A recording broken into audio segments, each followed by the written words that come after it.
யோவான் சுவிசேஷம் 17ஆம் அதிகாரம் முதல் 2 வசனங்களை நாம் இணைந்து வாசிப்போமா? வாசிக்கலாம். இயேசு இவைகளை சொன்ன பின்பு தம்முடைய கண்களை வானத்துக்கு ஏறெடுத்து, பிதாவே, வேளை வந்தது, நீர் உம்முடைய குமாரனுக்கு தந்தருளின யாவருக்கும் அவர் நித்திய ஜீவனை கொடுக்கும் பொருட்டு மாம்சமான யாவர் மேலும் நீர் அவருக்கு அதிகாரம் கொடுத்தபடியே உம்முடைய குமாரன் உம்மை மகிமைப்படுத்தும்படி நீர் உம்முடைய குமாரனை மகிமைப்படுத்தும். இன்றைக்கு நாம் ஆண்டவரை இந்த ஜெப நேரங்களில் நாம் உணர்வதற்கு இங்கே இயேசுநாதர் உபயோகப்படுத்துகிற இன்னொரு அற்புதமான வார்த்தை. நேற்று நம்ம கவனித்தோம், எப்படி அவருடைய கண்ணை வானத்துக்கு நேராக ஏறெடுத்தார் என்பதை கவனித்தோம். இன்னைக்கு இந்த 2ஆம் வசனத்தில் முதல் வார்த்தை ரொம்ப அற்புதமான வார்த்தை. இயேசுநாதர் சொல்றார், பிதாவே. சொல்லுங்க எல்லாரும் வாயை திறந்து. பிதாவே என்று இயேசுநாதரே ஜெபம் பண்ணார். இயேசுநாதருடைய பிள்ளைகளாக இருக்கிற நம்மளும் பிதாவேன்னு சொல்லி ஜெபம் பண்ணுறது ஒன்றும் தப்பு கிடையாது. இயேசுநாதர் எப்படிலாம் ஜெபம் பண்ணாரோ அப்படிலாம் நம்ம ஜெபம் பண்ணோன்னா அதுக்கு அதிகமான வல்லமை, அதிகமான கிரியைகளை நம்முடைய வாழ்க்கையில் காண தேவன் நமக்கு உதவி செய்கிறார். இங்கே இயேசுநாதர் பிதாவே என்று கூப்பிடுகிறார். இந்த 17ஆம் அதிகாரத்தில் ஜெபத்துக்கான நிறைய ஸ்டேட்மெண்ட்டை இயேசுநாதர் இங்கே பதிக்கிறதை நம்ம பார்க்குறோம்.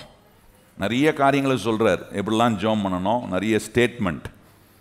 இந்த முழு அதிகாரமும் ஜெபத்தின் அதிகாரம். இயேசுநாதர் செய்த ஒரு ஜெபத்தை இன்றைக்கு நீங்களும் நானும் பின்பற்றுவதற்கு ரொம்ப அற்புதமாக இங்கே ஆண்டவர் காட்டுகிற காரியங்கள். அதில் ஒன்று இங்கே 2ஆம் வசனத்தில் பார்க்குறோம், பிதாவே என்று அவர் கூப்பிடுகிறார். வெறும் ஜெபம் நிறைந்த ஸ்டேட்மெண்ட் மாத்திரம் இல்லை, உபதேசங்களும் அடங்கிய ஸ்டேட்மெண்ட் நிறைய இங்கே இருக்கிறத பார்க்குறோம். அதில் நீங்கள் கவனிச்சிங்கன்னா இயேசுநாதர் பிதாவே என்று கூப்பிடுகிறார். பழைய ஏற்பாட்டு காலத்தில் கவனிச்சிங்கன்னா ஜனங்கள் தேவனை பிதாவே என்று கூப்பிட அவர்களுக்கு அவ்வளோ தைரியமும் கிடையாது, அவ்வளோ அதை குறித்த வெளிப்பாடும் அவர்களுக்கு இல்லை பாருங்க. அதனால் தேவனை பல நாமங்களில் அவர்கள் கூப்பிடுகிறத நம்ம பார்க்குறோம்.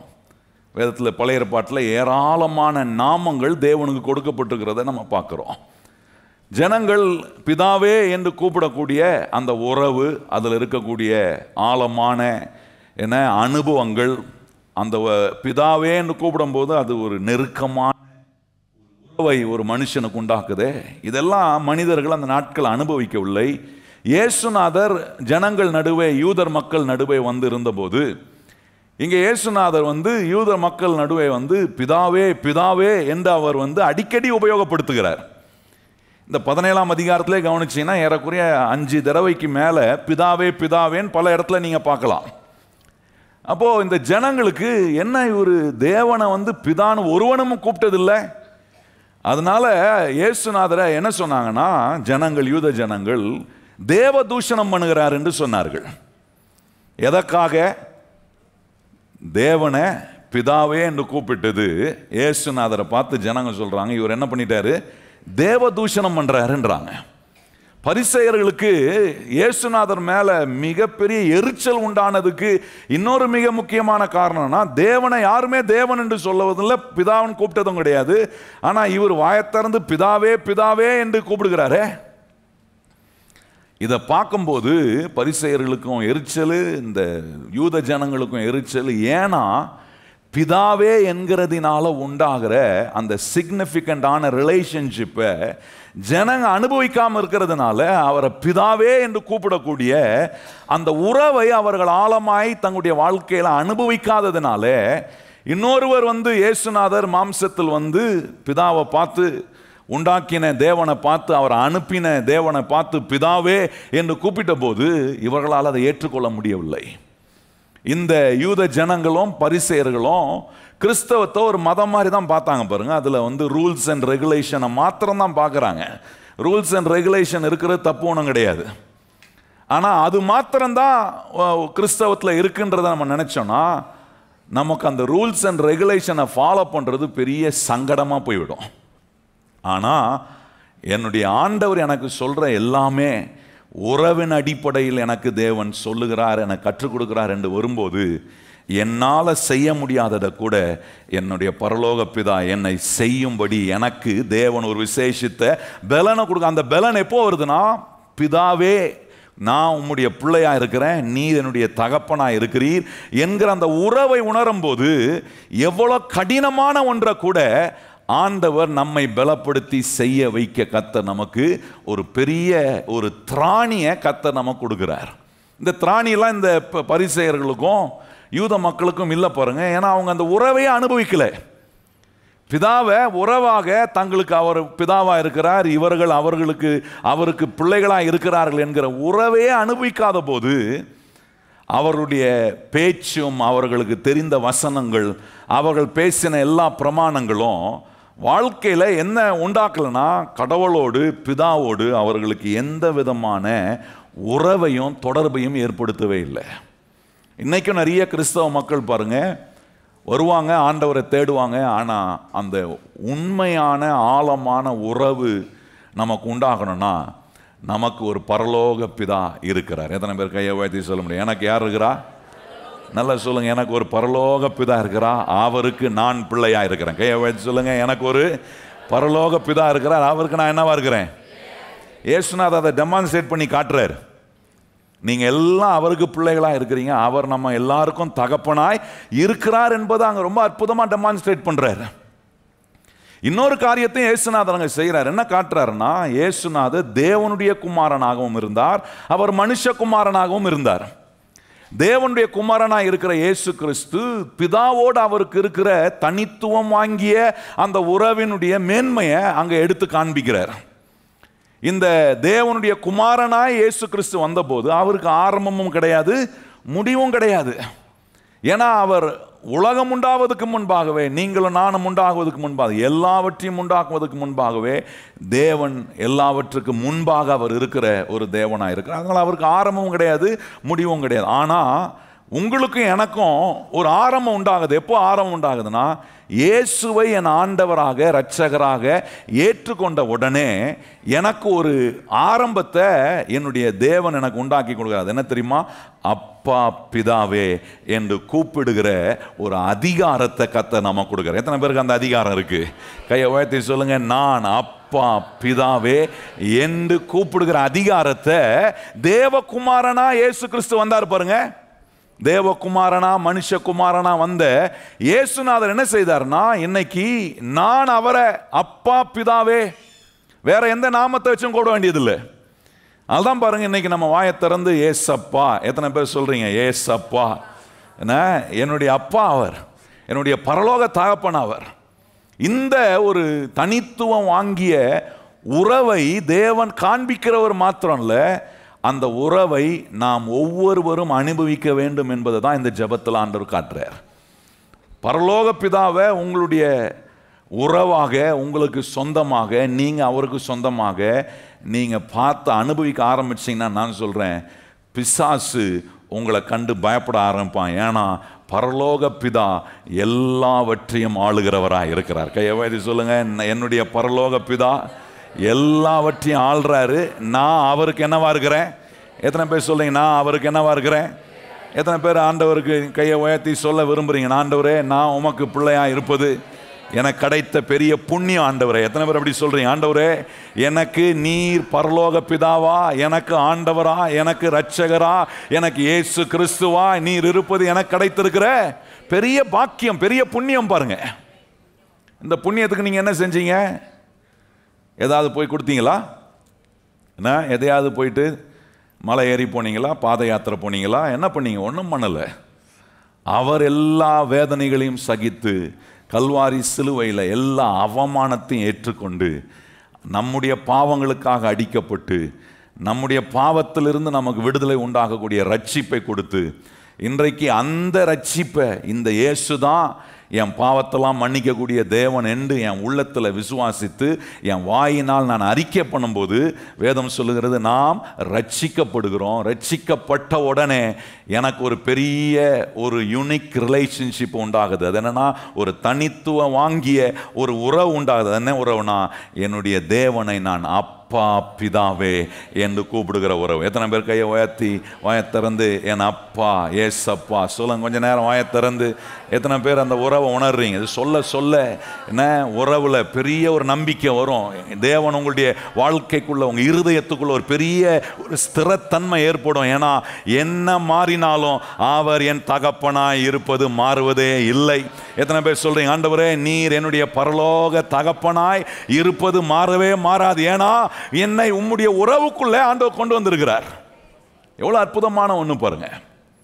கிறிஸ்து பிதாவோடு இருந்த அந்த உறவினுடைய சில அந்த தனித்துவம் வாங்கிய சில காரியங்களை உங்களுக்கு நான் காண்பிக்க விரும்புகிறேன். அதுக்கு பிறகு நம்மளை எப்படி ஆண்டவர் அந்த பிதாவுக்குள்ள கொண்டு வந்து நம்மளை ஆண்டவர் அவருடைய பிள்ளையா வைத்து அவர் நமக்கு பரலோக பிதாவா இருந்து நமக்கு என்ன பொறுப்பெல்லாம் கொடுத்துருக்கிறாரு அப்படின்றத தான் இன்னைக்கு இந்த 3 வித்தியாசங்களை இந்த ஜெப நேரத்தில் நம்ம கவனிக்க போகிறோம். ஏன்னா இந்த வித்தியாசங்களை அறியும் போது தான் யார் என்ன சொன்னாலும் எனக்கு தெரியும், என்ன வேணால் நடந்தாலும் என்றைக்கு நான் அவருக்கு பிள்ளையாய் மாறினேனோ, என்றைக்கு அவர் என்னை ரட்சித்தாரோ அன்னையிலிருந்து அவர் என்னுடைய பரலோக பிதாவா, என்னுடைய தகப்பனாய் அவர் இருக்கா. கையை வைத்து சொல்லுங்க, என்ன நடந்தாலும் இந்த உறவு மாறவே மாறாது. கையை வைத்து சொல்லுங்க, என்ன நடந்தாலும் இந்த உறவு துண்டிக்கவே படாதுங்க. இந்த உறவு சில நேரம் நம்ம தவறு செய்து ஆண்டவர்கிட்ட தூரமாக போனால் கூட ஐக்கியம் தான் கொஞ்சம் விலகி போக முடியும் பாருங்க. ஆனால் அந்த உறவு உடையாது. Relationship will never be broken. Maybe your fellowship can go little, widen.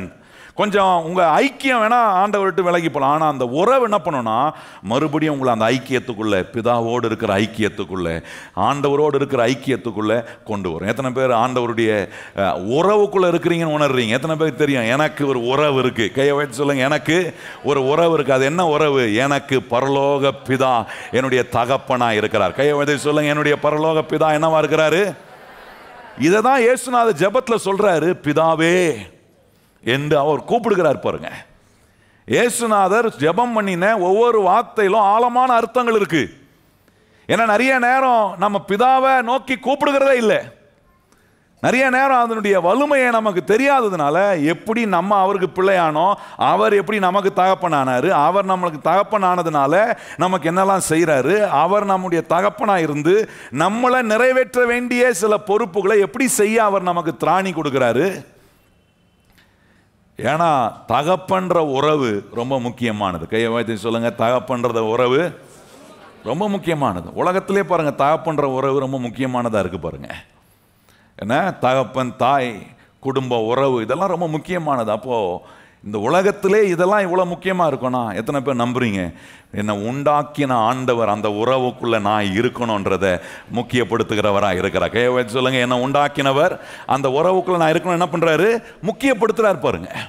அதில் கவனிச்சிங்கன்னா யோவான் 1ஆம் அதிகாரத்தில் அங்கே சில காரியங்களை சொல்கிறார். இயேசுநாதர் இங்கே பிதாவினுடைய அந்த குணலட்சணங்களை, கேரக்டர்ஸை சொல்லும்போது யோவான் 1ஆம் அதிகாரம் அங்கே கவனிச்சு பாருங்க, 14ஆம் வசனத்தின் பின்புறத்தில் அவர் ஒரு வார்த்தை அங்கே சொல்கிறார். என்ன சொல்கிறாருன்னா அதை வாசிக்கும் போது நமக்கு ஒன்று தெரியும் பாருங்க. அங்கே சொல்கிறாரு, அந்த வார்த்தை மாம்சமாகி கிருபையினாலும் சத்தியத்தினாலும் நிறைந்தவராய் நமக்குள்ளே வாசம் பண்ணினார், அவருடைய மகிமையை கண்டோம், அது பிதாவுக்கு ஒரே பேனாருடைய மகிமைக்கு ஏற்ற மகிமையாக, என்ன சொல்றார்? பிதாவுக்கு ஏற்ற மகிமையாக இருந்தது. அந்த ஏற்ற மகிமையாக இருந்தவர் தான் மாம்சமாகி ஜனங்கள் நடுவே வாசமானார். அப்ப என்ன சொல்ல வராரு இயேசுநாதர்? இங்கே என்ன பார்க்கிறவன் யாரை பார்க்கறான்? பிதாவை பார்க்கறான். நான் ஏன்னா அவருக்கு ஏற்ற மகிமையா இருக்கிறேன். இன்னொரு இடத்துல பாருங்க, அங்க கொலோசியர் 1ஆம் அதிகாரத்தில், கொலோசியர் 1ஆம் அதிகாரம் எப்படி கனெக்ட் பண்ணி காட்டுறாருன்றது ரொம்ப முக்கியம். அப்போதான் நம்ம கனெக்ஷன் எவ்வளோ ஸ்ட்ராங் ஆனதுன்றது நமக்கு தெரியும். இல்லைன்னா பிசாசு ஈஸியாக எதையாவது சொல்லி நம்மளை நீ என்ன அவருடைய பிள்ளையா அப்படின்னு கேட்டால் நம்ம என்ன பண்ணுவோம்? நம்ம பாவம் செய்கிறது, நம்முடைய குறைகள், நம்முடைய குற்றங்களை பார்த்து, ஆமாம் நான் அவருடைய பிள்ளை இல்லை போலையே, இருக்க முடியாது போலையே. இந்த மாதிரி எண்ணங்கள் எந்த காலத்திலும் உங்களுக்கு வராதபடிக்கு எப்போவானாலும் என் பரலோக பிதாவிடத்தில் நான் தேடி வரலாம். ஏன்னா அவர் என்னை அணைத்து கொள்ள ஆயத்தமுள்ள தேவனாய் எப்பவுமே இருக்கிறார். பாருங்க, இதெல்லாம் இந்த சத்தியங்கள்லாம் நமக்குள்ள ஸ்ட்ராங்கா இருக்கணும். கிறிஸ்தவத்தில் கிறிஸ்துவுக்குள்ள வந்த பிறகு நமக்கு இருக்க வேண்டிய ஸ்ட்ராங்கான சத்தியங்கள் இதெல்லாம். வாசிப்போமா? 14ஆம் வசனம் பாருங்க. சொல்ல கொலோசியர் 1ஆம் அதிகாரம் 14ஆம் வசனம். குமாரனாகிய அவருக்குள் அவருடைய இரத்தத்தினாலே பாவ மன்னிப்பாகிய மீட்பு நமக்கு உண்டாயிருக்கிறது. அவர் அதிரசமான தேவனுடைய தச்ச ரூபமும் சர்வ சிருஷ்டிக்கும் முந்தின பேருமானவர். நல்லா கவனிங்க, அதிரசனமானவர் அப்படின்னா இன்விசிபிள் காட். அப்போ இன்விசிபிளா இருக்கிற காட, தேவனை யாரா ஒருத்தர் ரெப்ரசன்ட் பண்ணி விசிபிள் ஆக்கணும். நல்லா நீங்க யோசிச்சு பாருங்க. தேவனை இதுவரைக்கும் ஒருவனும் கண்டதில்லை.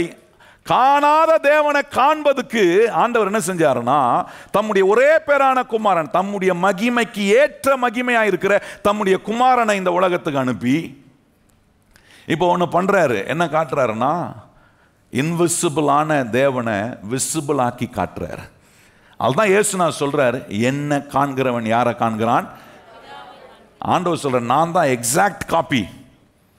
ஏன்னா சில நேரம் பாருங்க, ஜெராக்ஸ் கடைக்கு போனீங்கன்னா, இப்போ ஜெராக்ஸ் கடைக்கெலாம் போக வேண்டியது, எல்லா வீட்லேயும் ஜெராக்ஸ் மிஷின் இருக்குது, பிரிண்டர் இருக்குது. பிரிண்டரில் இப்போ என்னலாம் வந்துருச்சு, ஜெராக்ஸ் எடுக்கிற ஆப்ஷன்லாம் வந்துருச்சு. இப்போ நீங்கள் ஒரு ஒரிஜினலை ஒரு காப்பி எடுக்கணும்னா என்ன பண்ணுவீங்க? அந்த ஒரிஜினலை வச்சு ஒரு பட்டன் அமுக்கிங்கன்னா என்ன பண்ணலாம், சர்ன்னு அது பிரிண்ட் எடுத்து அது அப்படியே ஒரிஜினல் காப்பி மாதிரியே. முன்னையாவது நான் சொல்கிறது ஒரு 10 வருஷத்துக்கு முன்னாடி கலர் காப்பிலாம் இல்லை. இன்னைக்கு அப்படி இல்லை. இன்னைக்கு கலர் காப்பி ஒரிஜினலே தோத்திரம் போல இருக்குது, டூப்ளிகேட்டு அவ்வளோ டாப்பாக இருக்கு. ஆமாவா இல்லையா? கொஞ்சம் யோசிச்சு பாருங்க.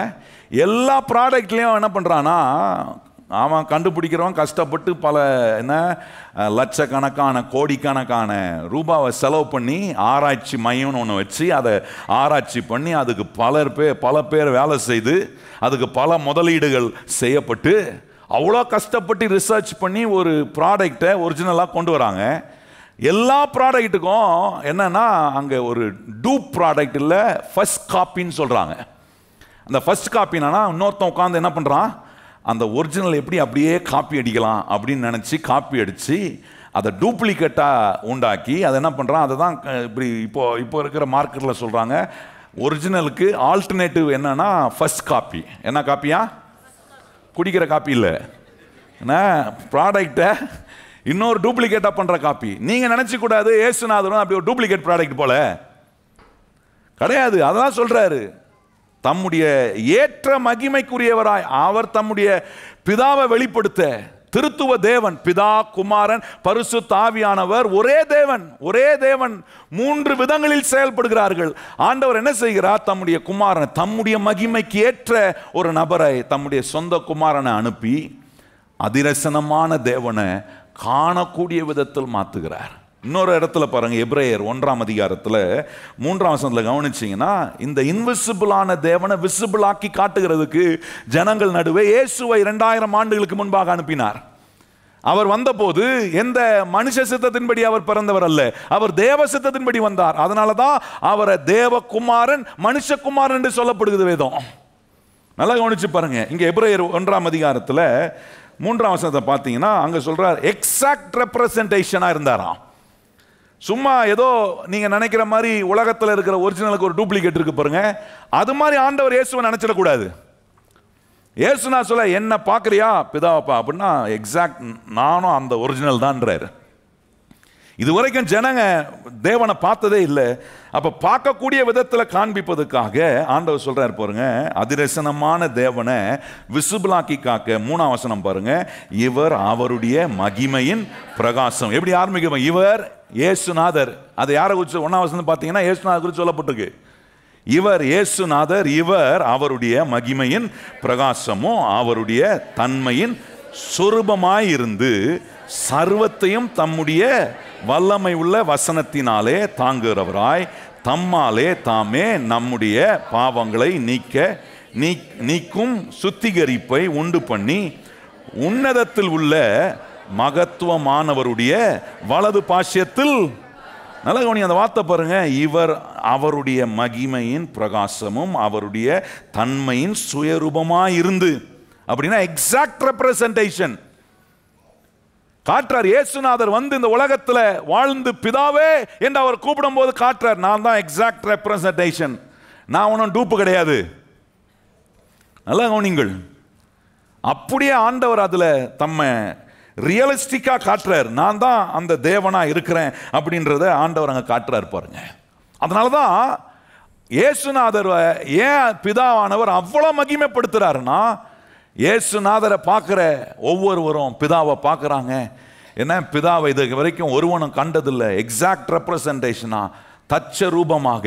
அங்கே வசனம் சொல்லியிருப்பாருங்க, அவருடைய தன்மையின் சுயரூபமாக இருந்து அப்படியே எக்ஸாக்டா ஆண்டவரை போல இருக்கிறார் பாருங்க. யோவான் 3ஆம் அதிகாரத்தில் கவனிச்சிங்கன்னா 2 வார்த்தை அங்கே உபயோகப்படுத்தப்பட்டிருக்கு. யோவான் 3ஆம் அதிகாரத்தில் 16ஆம் வசனத்தையும் அந்த 18ஆம் வசனத்தில் கவனிச்சிங்கன்னா 2 வார்த்தை உபயோகப்படுத்த. என்ன வார்த்தைன்னா 16ஆம் வசனம் பாருங்க, தேவன் தம்முடைய ஒரே பேரான குமாரனை விசுவாசிக்கிறவன் எவனோ அவன் கெட்டு போகாமல் நித்திய ஜீவனை அடையும்படி அவரை தந்தருளி இவ்வளவாய் உலகத்தில் அன்பு கூர்ந்தார். 18ஆம் வசனம் பாருங்க, அவரை விசுவாசிக்கிறவன் ஆக்கினைக்குள்ளாக தீர்க்கப்படான், விசுவாசியாதவனோ தேவனுடைய ஒரே பேரான குமாரனுடைய நாமத்தில் விசுவாசம் உள்ளவனாய் இராதபடினால் அவனை ஆக்கினை தீர்ப்புக்கு உட்படுத்துகிறான். நல்ல கவனிங்க, விசுவாசிக்காதவன் யாரு?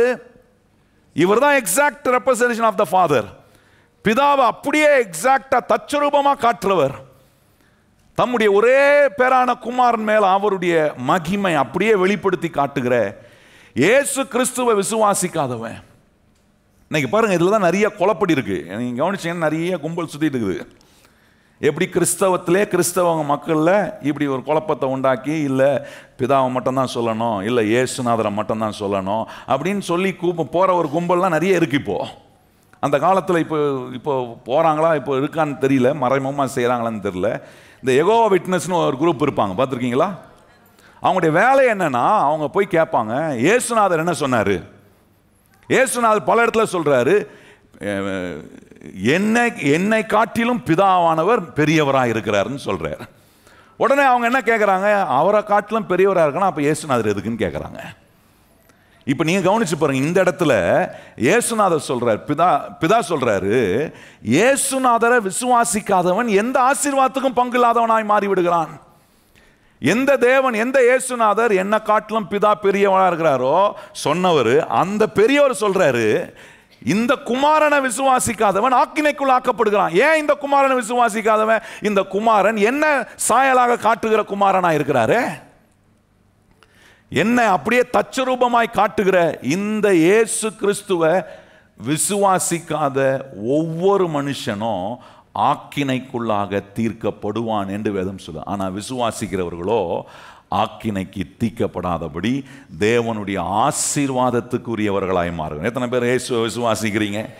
இயேசுவை பார்த்தா பிதாவை பார்த்ததுக்கு சமம்னு எத்தனை பேர் அதை நம்புறீங்க?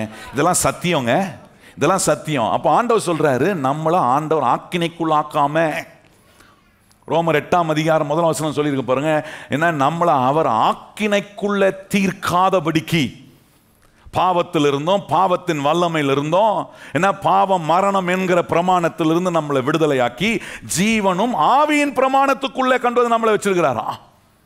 ஏன் இதை ஆண்டவர் செய்யறாரு கொஞ்சம் யோசிச்சு பாருங்க. நம்மளை ஆக்கினைக்குள்ள ஆக்காதபடிக்கு பிதா என்ன செய்கிறாரு? குமாரன் மூலமாய் பிதாவோடு இருக்கிற உறவை நமக்கு காட்டுறாரு. இது ரொம்ப முக்கியம் பாருங்க. கிறிஸ்து, இயேசு கிறிஸ்து பிதாவனுடைய உறவையும் பிதாவனுடைய ஸ்பாபத்தையும் காட்டுறார். இயேசுவை பார்க்கும்போது அவர் அப்படியே அதுதான் ஜோம் பண்ணும்போது பிதாவே என்று கூப்பிட்டு ஜோம் பண்ணுறது ரொம்ப அவசியம். கையை உயர்த்தி சொல்லுங்க, நம்முடைய ஜெபத்தில் ஒவ்வொரு நாளும் அப்பா பிதாவே என்று நீங்கள் அவரை கூப்பிடணும். பரலோக பிதாவே, இதெல்லாம் என்னைக்கு சொல்லி ஜோம் பண்ணியிருக்கிறோம்? நம்ம வாயில என்ன வார்த்தை வரணும்? இயேசுநாதரே சீஷர்களுக்கு ஜோம் பண்ண சொல்லி கொடுக்கும். என்ன சொல்லி ஜோம் பண்ணி கொடுத்தாருங்க?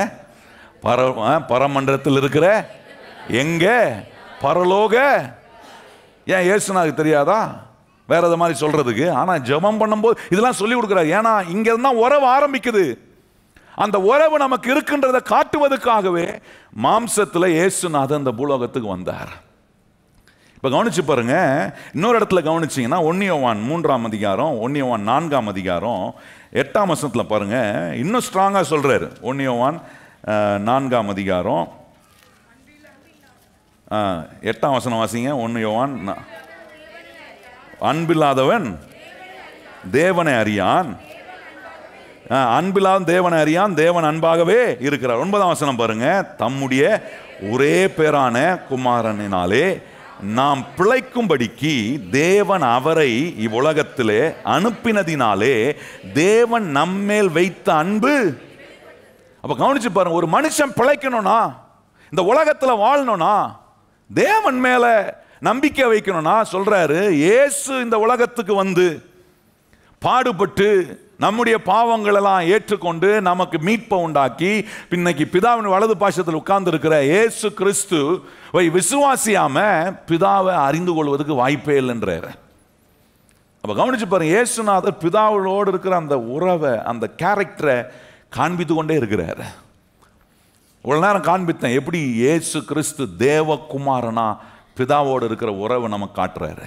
இப்போ பாருங்க, மனுஷகுமாரனா இயேசுநாதர் எப்படி பிதாவோடு இருக்கிற உறவை காட்டுறது. ரெண்டுமே நம்ம அறிந்து கொள்ளணும். இது ரெண்டும் அறிந்து கொள்ளும் போது தான் நமக்கும் நம்முடைய பரலோக பிதாவுக்கும் இருக்கிற உறவுகள் எவ்வளோ அருமையானது என்பதை நாம் அறிந்து கொள்ள முடியும். பாருங்க, யோவான் சுவிசேஷம் 17ஆம் அதிகாரத்தில் நம்ம வாசித்ததுலேயே, யோவான் சுவிசேஷம் 17ஆம் அதிகாரம் 11ஆம் வசனத்தில் பார்த்தீங்கன்னா அங்கே இயேசுநாதர் எப்படி ஜெபம் பண்ணுறாரு பாருங்க. யோவான் 17:11 வசனம் வாசிப்போமா? 17ஆம் அதிகாரம் 11ஆம் வசனம். நான் இனி உலகத்தில் இரேன், இவர்கள் உலகத்தில் இருக்கிறார்கள், நான் உம்மிடத்தில் வருகிறேன். பரிசுத்த பிதாவே, நீர் எனக்கு தந்தவர்கள் நம்மை போல ஒன்றாய் இருக்கும்படி நீர் அவர்களை உம்முடைய நாமத்தினாலே. அந்த அங்கே நடுவில் ஒரு வார்த்தை உபயோகப்படுத்துறாரு பாருங்க. என்ன சொல்றாரு? நீர் இந்த நான் இனி உலகத்தில் இருக்கிறேன், இவர்கள் உலகத்தில் இருக்கிறார்கள், நான் உம்மிடத்தில் வருகிறேன்.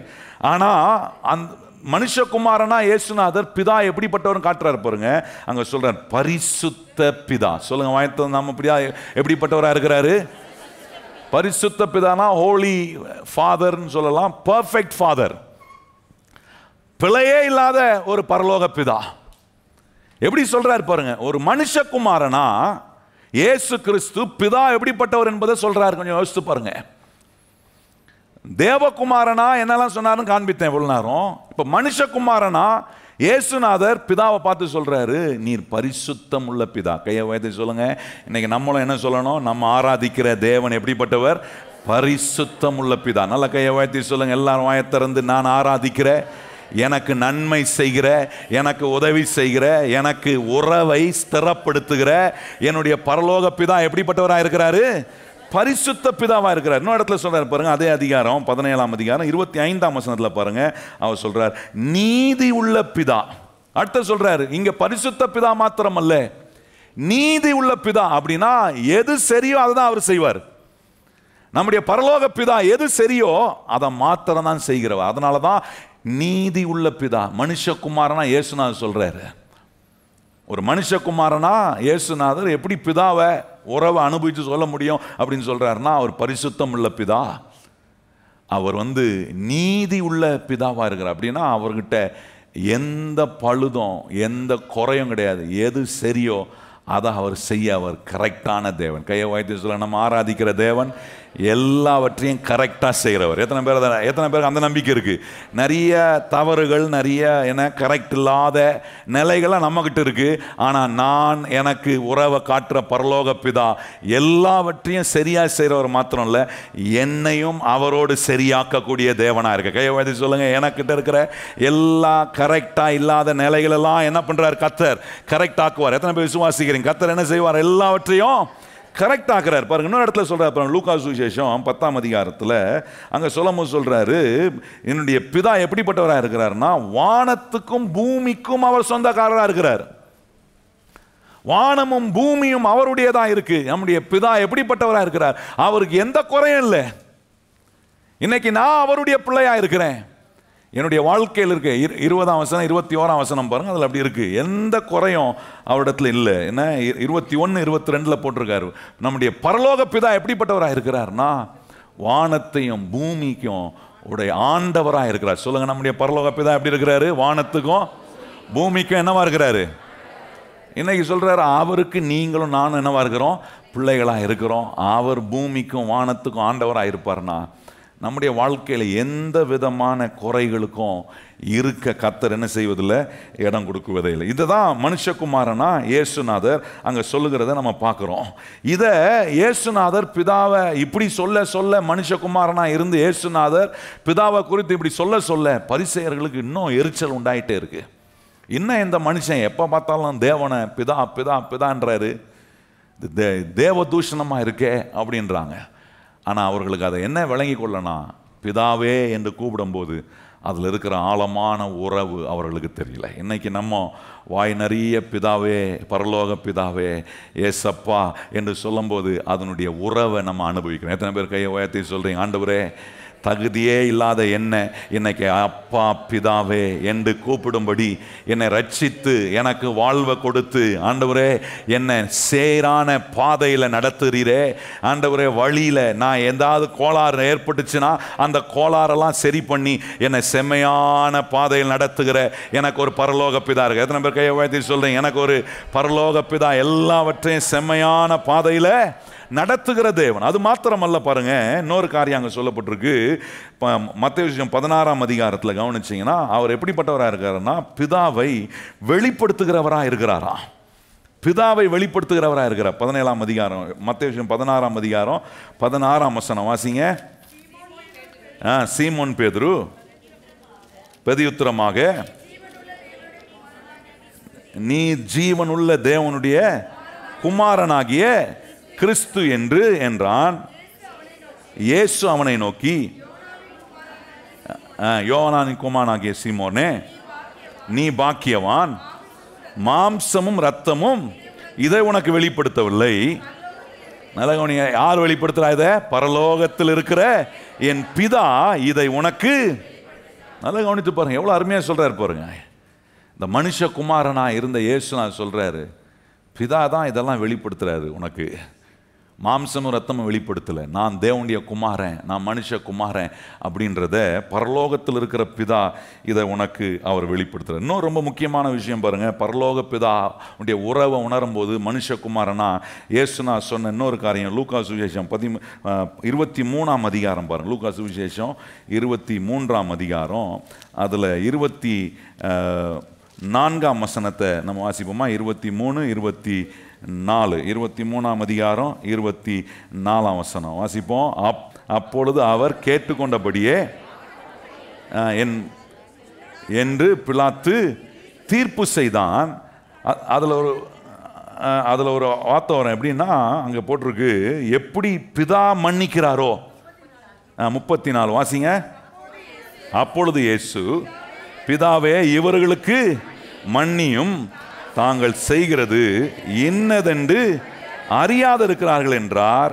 அவர் அவருடைய வஸ்திரங்களை அவர்கள் பங்கிட்டு சீட்டு போட்டார்கள். நீங்கள், பிதாவே இவர்கள் என்ன செய்கிறார்கள் என்று அறியாது இருக்கிறார்கள், இவர்களை மன்னியும். இந்த பிதாவோட ஒரு உறவு இருக்கும்போது என்ன வரும்னா, நான் பிதா எப்படி மன்னிக்கிறவராக இருக்கிறார். அப்போ நான் சொல்கிறேன், இந்த பிதாவுடைய உறவுக்குள் இருக்கிற நமக்கும் என்ன கொடுக்குறாருன்னா அந்த மன்னிக்கிற ஸ்வாபத்தை கொடுக்குறார். நல்லா கவனிங்க, ஜெபத்தில் ரொம்ப முக்கியமான ஒன்று, எப்படி நம்முடைய பாவங்களை நம்முடைய தவறுகளை ஆண்டவர் இயேசு கிறிஸ்து பரலோக பிதா மன்னிக்கிறாரோ, அதே போல ரொம்ப முக்கியமானது நாம் பிறருடைய தவறுகளை மன்னிக்கக்கூடிய மக்களாக இருக்கணும். அப்படி இல்லைன்னா அந்த மன்னிக்காத ஸ்வாபமே நம்ம செய்கிற ஜெபத்துக்கு மிகப்பெரிய தடையாக மாறிவிடும். கையை உயர்த்தி சொல்லுங்க, ஆண்டவரே இன்னைக்கு நான் யாரெல்லாம் மன்னிக்கணுமோ அவர்களை மன்னிப்பதுக்கான ஸ்வாபத்தை எனக்குள்ள நீர் உண்டு பண்ணியிருக்கிறேன். ஏன்னா நீர் என்னுடைய பரலோக பிதாவாக இருக்கு. எத்தனை பேர் கையை உயர்த்தி சொல்கிறீங்க? ஏன்னா சிலரை நீங்கள் நினைக்கலாம், இவங்கெல்லாம் மன்னிக்கவே முடியாது, நான் செத்தாலும் செத்த பிறகு மன்னிக்க முடியாது, உயிரோடு இருக்கும்போது தான். அதனால் உயிரோடு இருக்கும்போது என்ன பண்ணிடணும்? நாளைக்கு உயிரோடு இருப்பீங்களா? நீங்கள் இருக்க மாட்டீங்களா? நாளைக்கு உயிரோடு இருப்போமா தெரியாது. ஆனால் இப்போ இந்த நிமிஷம் உயிரோடு இருக்கிறேன். இப்போ எனக்கு ஆண்டவர் சுவாசிக்க ஜீவனை கொடுத்திருக்கிறார். இந்த ஜீவனை வைத்திருக்கிறேன்னா பரலோக பிதாவோடு எனக்கு ஒரு உறவு இருக்கு. அந்த உறவின் அடிப்படையில் அவர் என்னை மன்னிக்கிறது போல நான் என்ன செய்ய வேண்டியதாக இருக்குன்னா, நான் யாரெல்லாம் எனக்கு தீமை செஞ்சாங்களோ, யாரெல்லாம் எனக்கு எதிராக பேசினாங்களோ, யாரெல்லாம் எனக்கு குழி நோண்டினாங்களோ, என்ன வேணா செய்யட்டும் ஆண்டவரே, அவர்களை நானும் மன்னிக்கிறேன். எப்படி பிதா இங்க இயேசுனா செஞ்ச பாருங்க, பிதாவே இவர்களை மன்னியும் என்று அவர் ஜெபம் பண்ணாராம். ஜெபத்திலே ரொம்ப கஷ்டமான ஜெபம் எதுனா இதுதான். ஆண்டவரே, நமக்கு தீமை செஞ்சவங்க கூட என்ன பண்ணிடலாம், ஆண்டவரே தெரியாமல் பண்ணிட்டு போயிட்டு அவனை ஆசீர்வதி ஆண்டவரே அப்படின்னு நம்ம சொல்லிடலாம். ஆனால் நம்பிக்கையாக இருந்து நமக்கு கூலி நோண்டினவனை ஆண்டவரே அவனை மன்னிச்சிரும் அப்படின்னு சொல்கிறது எப்படி வரும்? சிலர் என்ன சொல்லுவாங்க, நான் ஒன்றும் கடவுள் இல்லைங்க அப்படின்ட்டுவாங்க. ஆனால் ஆண்டவர் சொல்கிறாரு, பிதா உங்களை மன்னிக்கிறது போல நீங்கள் அவருக்கு பிள்ளையாக இருக்கிறீங்கன்னா, எத்தனை பேர் அவருக்குரிய பிள்ளையாக இருக்கிறீங்க? எத்தனை பேர் சொல்றீங்க, ஏசப்பா நான் உங்கள் பிள்ளை, பரலோக பிதாவே நான் உமக்கு பிள்ளையாக இருக்கிறேன்னா நம்ம என்ன செய்யணுன்றாருன்னா, அவர் மன்னித்தது போல நம்மையும் பிறரை மன்னிக்க கர்த்தர் நமக்கு உதவி செய்ய ஆண்டவர் பலன் தருகிறார். நல்லா கவனிச்சு பாருங்க. யோசேப்பு ஒரு அற்புதமான உதாரணம். யோசேப்பு அவன் மன்னிக்கிறான். யாரையும் அவன் பழி வாங்கல பாருங்க. பழி வாங்கக்கூடிய அதிகாரம் அவன் கையில் இருந்துச்சு. எல்லாம் அவன் செய்யக்கூடிய திராணியில கொண்டு வந்து கர்த்தர் வச்சாரு. ஆனா அவனுடைய சகோதரர்களை அவன் மன்னித்தான். மன்னித்து அவர்களுக்கு நன்மை செய்தான். கையை உயர்த்தி சொல்லுங்க, மன்னித்து என்ன செய்யணும்? நல்லா சொல்லுங்க, கையை உயர்த்தி மன்னித்து. நீ சிலர் யோசிக்கிறீங்க, இன்னைக்கு ஜெபத்துக்கு வராமல் வந்துருக்கலாம் போல இருக்கே. ஆனால் இதாங்க ஆசீர்வாதம். உங்களுக்கு தீமை செஞ்சவங்களை, உங்களை வெறுத்தவங்களை, உங்களுக்கு எதிராக பேசினவங்களை நீங்கள் மனசார மன்னித்து அவர்களுக்கு நன்மை செய்வீங்கன்னா, நான் சொல்கிறேன், உங்களை கர்த்தர் எந்த அளவுக்கு உயர்த்துவார். உங்கள் பரலோக பிதா உங்கள் மேலே எவ்வளோ அன்பை, எவ்வளோ ஆசீர்வாதத்தை உங்கள் மேலே வர்ஷிப்பாருன்னு யோசிச்சு பாருங்க. யோசேப்பை கொண்டு போய் அந்த இடத்துல உயர்த்தி வைத்ததுக்கு காரணம் பரலோக பிதாவுக்கு தெரியுது, இவன் பழி வாங்குறவன்ல, இவனுக்கு ஏன் சுபாவம் இருக்குன்றதை ஆண்டவர் உணர்றாரு. அதுதான் அவனுக்கு அந்த கனத்தை கொடுக்கிறாரு, அந்த ஸ்தானத்தை கொடுக்கிறாரு. இன்னைக்கு நீங்க அப்படிப்பட்ட உயர்ந்த ஸ்தானத்துக்கு வரணும்னா உன்னை மனசுக்குள்ள எடுத்துக்கொள்ளணும், பரலோக பிதா என்னை மன்னித்தது போல, இயேசு கிறிஸ்து எப்படி மன்னிப்பை ஜனங்களுக்கு காண்பித்தது போல இன்னைக்கு நான் அவருடைய பிள்ளையா இருக்கிறேன். என்னையும் கர்த்தர் மன்னிக்கிற ஒரு மனுஷனாய் மாற்றுவார். கையை உயர்த்தி சொல்லுங்க, என்னையும் என்ன பண்ணுவார்? மன்னிக்கிற ஒரு மனுஷனா.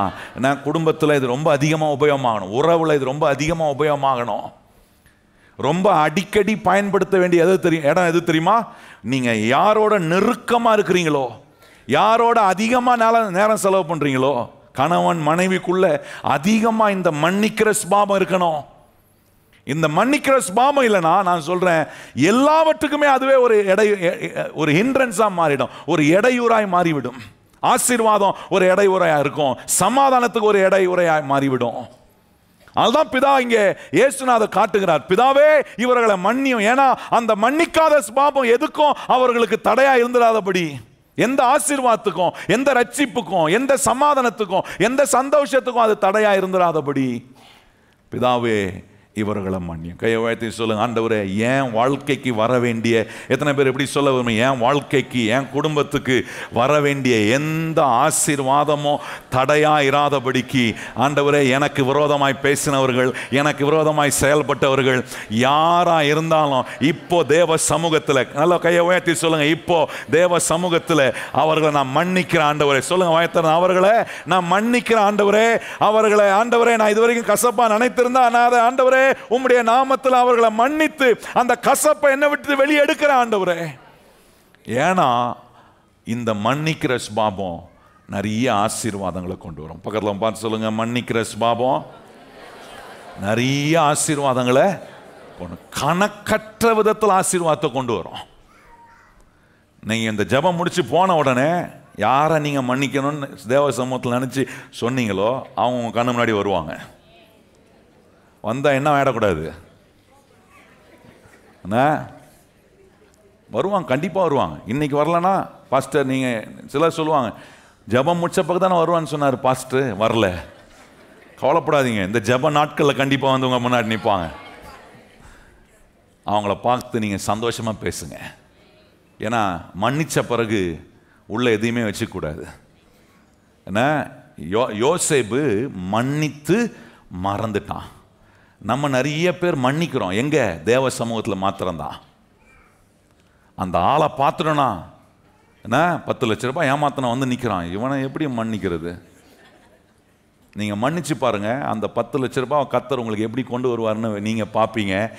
அற்புதங்களை செய்கிற பரலோக பிதா உங்களோட கூட இருக்கிறார். அந்த அந்த ஒரு கிரட்ஜை உள்ளே வச்சுக்கிட்டே இருக்காதீங்க. உங்களை ஏமாத்தினவங்களை அந்த இதை ஒன்று அதை நமக்கு பாடமாக எடுத்துக்கணும். என்ன பாடமாக எடுத்துக்கிட்டு அதோட விட்டுறணும். ஆண்டவரே இது எனக்கு ஒரு பாடம், ஆனால் நீர் என் பணத்தை என் கையை விட்டு போக ஒருபோதும் இடம் கொடுக்க மாட்டீர். எனக்குரியது கண்டிப்பாக எனக்கு வந்து சேரும். கையை உயர்த்தி சொல்லுங்கள், எனக்குரியது. எல்லாரும் கையை உயர்த்தி சொல்லுங்கள், எனக்குரியது. சிலர்லாம் வந்து கொண்டு போய் கொடுக்குறது என்னன்னா 1 லட்சம் கொடுத்தா 10 லட்சம் கொடுக்குறான்ட்டு. ஆசை இல்லை, இது பேராசை. போச்சு அம்போன்னு ஏன்னா கொண்டு போய் கொடுப்பாங்க. கொடுக்கும் போது முதல் முறை கொடுக்கும்போது என்ன பண்ணுறான், 1 லட்சம் கொடுத்தானே கரெக்டாக அவன் சொன்ன டேட்டில் என்ன போட்டு கொடுத்துட்றான், 10 லட்சம் போட்டு கொடுத்துட்றான். 10 லட்சம் கொடுத்தானே, அடுத்த முறை 10 லட்சம் கேட்குறான். அவன் 10 லட்சம் கேட்டால் 1 கோடி கொடுக்குறான். 1 கோடியா அப்படின்னு 10 லட்சம் எங்கே 10 பேர்ட்ட கடன் வாங்கி போய் கொடுக்குறது. நீங்கள் தெருக்கோடிக்கு வந்தது மாத்திரம் பத்தாதுன்னு 10 பேர் உங்களோட சேர்த்து என்ன பண்ணிட்டீங்க, தெருக்கோடிக்கு கொண்டு வந்தாச்சு. இப்போ 10 பேரும் சேர்ந்து அவன் சுற்றி சுற்றி தேடி அவன் எஸ்கேப்பாக எங்கேயோ போயிருப்பான். என்ன பண்ணுறது, இதை நினச்சிக்கிட்டே வேதனைப்பட்டு இருக்க முடியுமா? ஏமாந்துட்டேன். ஆனால் அந்த ஏமாற்றத்தில் அந்த இழப்பை ஈடு கட்ட கர்த்தரால் மாத்திர முடியும். எத்தனை பேர் நம்புறீங்க அந்த இழப்பை ஈடு கட்ட கர்த்தரால் முடியுமா? அந்த நன்மை வரணும்னா ஒவ்வொரு முறையும் ஜெபம் வரும்போது இந்த மன்னிக்காத சுபாவம் உள்ளே உட்காந்துட்டு இதையே நினச்சிக்கிட்டு இதையே ஒரு கசப்பை ஒரு கிரட்ஜை உள்ள கொண்டு வச்சுக்கிட்டு யோசிச்சுட்டு இருந்தீங்கன்னா நான் சொல்கிறேன், நன்மைகளை நம்ம அனுபவிக்க முடியாமல் போய்விடுங்க. கையை உயர்த்தி சொல்லுங்கள், ஆண்டவரே தேவ சமூகத்தில் எனக்கு யாரெல்லாம் தீமை செஞ்சாங்களோ, ஆண்டவரே எனக்கு யாரெல்லாம் எதிராக பேசினாங்களோ, ஆண்டவரே என்னென்ன நஷ்டங்கள்லாம் செஞ்சாங்களோ அவங்க எல்லாரையும் இயேசுவின் நாமத்தில் நான் மன்னிக்கிறேன். சொல்லுங்கள் வாய் திறந்து, இயேசுவின் நாமத்தில். நிறைய பேர் வாய் வரமாட்டுது பார்த்தீங்களா? நல்லா சொல்லுங்கள் வாய் திறந்து, இயேசுவே எனக்கு விரோதம் பேசினவங்க, எனக்கு நஷ்டத்தை உண்டாக்குனவங்க எல்லாரும் இயேசுவின் நாமத்தில் மன்னித்து மறக்கிறேன். சொல்லுங்க வாய் திறந்து, மன்னித்து நான் என்ன பண்ணுறேன்? ஏன்னா என் பரலோக பிதா நான் இழந்ததை எனக்கு இரட்டத்தனையாய் திருப்பி கொடுக்க அவர் வல்லவராய். எத்தனை பேர் அதை நம்புறீங்க? கர்த்தரால் கொடுக்க முடியுமா? கர்த்தர் பார்க்குறாரு, உண்மையா நீ மன்னிச்சு மறந்துட்டியா அப்படின்னு பார்க்குறாரு. ஆண்டவர் நம்முடைய வாழ்க்கைக்குள்ள நம்முடைய பிரயாசங்களை மறுபடியும் கர்த்தர் ஆசீர்வதித்து நன்மையை நமக்கு கொடுக்கக்கூடிய தேவன். இது ரொம்ப முக்கியமான ஒரு காரியம் பாருங்க. மனுஷகுமாரனா இயேசுநாதர் பிதாவோடு இருந்த உறவில் செய்து காட்டின ஒன்று. இன்றைக்கு நான் ஒரு மனுஷனா வாழ்றேன், பிதாவுடைய உறவை அனுபவிக்கிறேன், எனக்கு அவர் பரலோக பிதாவா இருக்கிறார். நான் இந்த உறவின்படி இந்த உறவை அனுபவிக்கும் போது இப்படி நான் மன்னிக்கக்கூடிய ஒரு சுபாவம் எனக்கு இருக்கா? இல்லைன்னா நான் சொல்றேன், நீங்க இருக்கிற இடம் சந்தோஷமாவே இருக்காது.